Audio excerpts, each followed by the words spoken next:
Terima kasih pemirsa, Anda masih bersama kami di obrolan pagi dan kami masih mengajak Anda untuk bisa bergabung bersama dengan kami di line telepon 0274 4477 666. Saya langsung ke Mas Daniel terlebih dahulu nih Mas Daniel. Kalau kita ngomongin tentang kondisi ekonomi saat ini yang memang penuh ketidakpastian seperti itu Mas, mungkin kesalahan strategis paling umum yang dilakukan oleh para pelaku bisnis itu apa sih Mas? Dan mungkin juga harusnya bagaimana, silakan. Oke, biasanya kalau secara umum ya, kesalahan yang dilakukan adalah para pengusaha ini memulai bisnis bukan dari adanya masalah, gitu Mbak Tika. Ya, karena kalau orang memulai bisnis itu sebenarnya harus bukan kita cari masalah ya, tapi kita harus bisnis kita itu harus tumbuh dari masalah yang ada, bukan ide. Gitu. Jadi mungkin ini juga tadi yang ditanyakan oleh Mbak Tika di sebelum break ya, apa aja yang perencanaan bisnis yang praktis dan realistis. Nah ini pertanyaannya benar-benar berkorelasi. Jadi yang pertama memang harus mulai dari masalah. Pelaku bisnis harus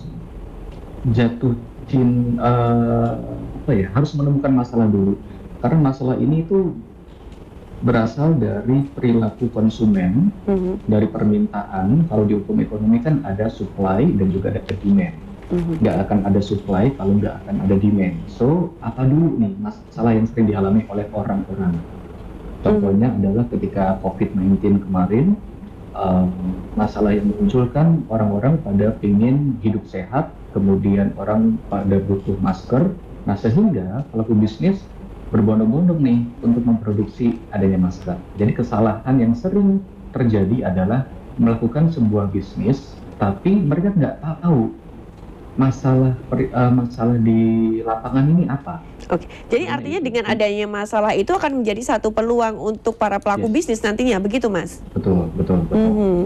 Karena dari masalah itu muncul adanya ide bisnis, dan dari masalah itu kita jadi tahu, kita bisa menentukan target pasar yang jelas, gitu. Jadi siapa pelanggan utama harus jelas, masalah spesifik dari konsumen ini apa harus tahu, gitu kan. Dan kenapa konsumen itu pada akhirnya memilih kita. Ya ini sama halnya dengan coffee shop ya. Kalau kita cuma sekedar FOMO doang, saya yakin coffee shop kita tuh nggak akan pernah berhasil, gitu loh. Karena kita sebagai follower doang. Tapi kalau kita bisa melihat ada perbedaan, ada masalah yang muncul dari coffee shop itu kira-kira seperti apa, baru deh kita bisa sustain. Yang saya ambil contoh misalnya ya, coffee shop lagi deh. Kalau coffee shop, ada satu coffee shop di Surabaya tuh yang saya suka banget ke sana karena berbeda dengan coffee shop yang lainnya. Karena apa? Di dalam coffee shop itu menyediakan buku bacaan dari semua genre, dari anak-anak, dari komik sampai ke bacaan berat pun itu juga ada. Namanya salah satu lah, seperti library sebenarnya. Sehingga bagi orang-orang yang benar-benar pengen kerja dengan nyaman, wifi kenceng, tapi juga minum kopi yang enak, mereka akan pergi ke sana karena ini adalah sebuah diferensiasi yang berbeda. Nah itu sih Mbak. Jadi kalau kesalahan yang sering dilakukan itu tadi, yang pertama memulai bisnis itu bukan dari adanya masalah, kemudian mereka nggak bisa tuh menerapkan target pasar yang jelas, gitu. Dan satu lagi sih, tidak bisa memberikan atau menciptakan sebuah model bisnis yang sederhana. Gitu. Oke, kalau dalam perencanaan bisnis sendiri nih Mas, apakah kita juga perlu melakukan perencanaan jangka pendek, jangka menengah, dan juga jangka panjang juga nih, misalnya untuk mengawali satu buah bisnis di kondisi perekonomian saat ini Mas? Jelas, kita harus ada. Bisnis itu kan kita kayak organisasi ya. Kalau kita breakdown satu persatu, organisasi kan minimal 2 orang berkumpul, bersepakat, punya visi yang sama, punya misi yang sama. Nah itu halnya dengan bisnis. Jadi bisnis itu harus kita tetapkan ada jangka pendek, jangka panjang, dan juga jangka menengah. Tapi biasanya jangka menengah ini memang so-so sih, jarang digunakan Mbak Tika. Jadi yang paling sering itu adalah jangka pendek dan jangka panjang. Jangka panjang itu anggap saja sebagai visinya, sementara kalau jangka pendek itu sebagai misi, gitu. Jadi kalau jangka pendek itu biasa 1 tahun ke bawah, apa yang harus kita lakukan 1 tahun ke depan. Jadi kalau ada perubahan-perubahan yang harus dilakukan secara cepat itu adalah jangka pendek, tetapi untuk jangka panjang itu sustainnya seperti apa nih? Oke, nah, kalau tadi kan Mas Daniel juga mengatakan juga tetap harus melakukan evaluasi juga nih Mas Daniel. Mungkin dari Mas Daniel dulu nih, evaluasi yang bisa dilakukan itu sebenarnya tiap bulan kah begitu? Atau mungkin ada tiap kuartal keberapa begitu atau bagaimana sih Mas? Oke, untuk evaluasi sebenarnya tergantung pada kondisi. Kita nggak bisa menerapkan, oke sebulan sekali baru evaluasi. Nah, kalau misalnya tiba-tiba di tengah perjalanan ada sebuah hal yang perlu langsung diubah gitu kan.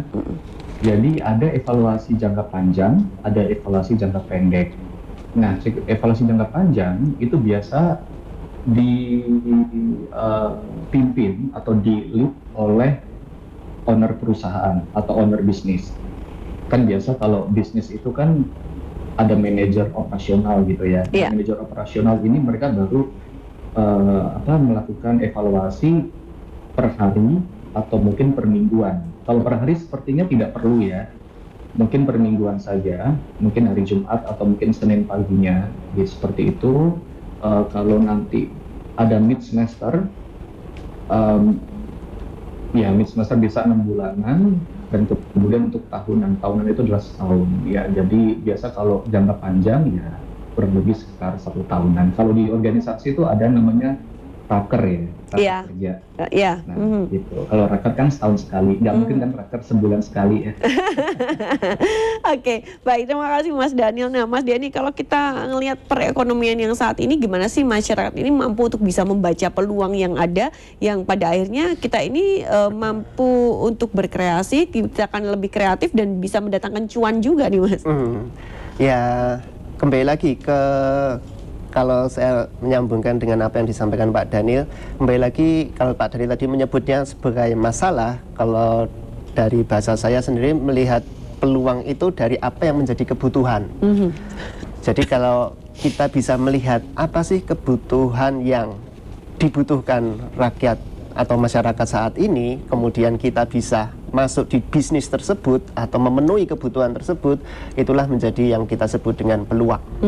Nah, itu tidak, kalau tadi saya komentar food and beverage atau kebutuhan dasar, tidak hanya tentang itu. Kalau di Jogja sendiri kita lihat kebutuhan terkait dengan hiburan. Hiburan itu kan yang penting banget ya. Ya, karena ketika masyarakat stres bagaimana mendapatkan pekerjaan atau meningkatkan pendapatan, kemudian mereka butuh yang namanya, atau stres bekerja yang jenuh, kemudian mereka butuh yang namanya hiburan. Nah, itu sebuah peluang juga kalau kita bisa menangkapnya. Nah, hiburan yang seperti apa? Nah, kembali lagi kita harus mencari tahu masyarakat kita butuh hiburan yang seperti apa. Oke, kalau dari sisi strategi keuangan sendiri yang juga harus dilakukan nih, mungkin untuk para pengusaha, mereka mungkin sudah memiliki strategi masing-masing begitu ya. Tapi ini untuk para ibu rumah tangga ataupun mungkin juga untuk ibu yang bekerja. Nah, itu strategi keuangan yang harus dilakukan di tengah kondisi saat ini harusnya seperti apa? Ini masih awal tahun nih Mas gitu. Jangan sampai nanti kita defisit anggaran lah ibaratnya kayak gitu. Apa yang bisa dilakukan? Strategi yang pertama, kita harus tahu dulu arus kas kita ya, seperti yang disampaikan Pak Daniel tadi. Jadi baik rumah tangga, baik pribadi, kita harus tahu arus kas kita. Baik. Berapa pendapatan kita, betul. Dan berapa pengeluaran kita, dan berapa yang sisa. Nah, sehingga kita petakan dari situ dulu. Yang penting kita tahu posisi keuangan kita berapa, pendapatan kita berapa tiap bulannya. Kalau tidak menentu ya kita cari rata-ratanya. Kemudian kita lihat arus keluar kita seperti apa. Nah, kita harus punya catatan itu dulu. Baru nanti kita wajib ya punya catatan keuangan. Ya, wajib. Kalau ingin maju ya. Yang sering terjadi di masyarakat kita, kenapa kok kayaknya nggak ada yang ditabung ya? Iya, betul. Kita nggak punya catatan, kita nggak bisa mengetahui pengeluaran terbesar kita apa, yang rutin apa. Nah, jadi setelah kita tahu posisinya, pengeluaran yang kita tahu, kita harus petakan lagi mana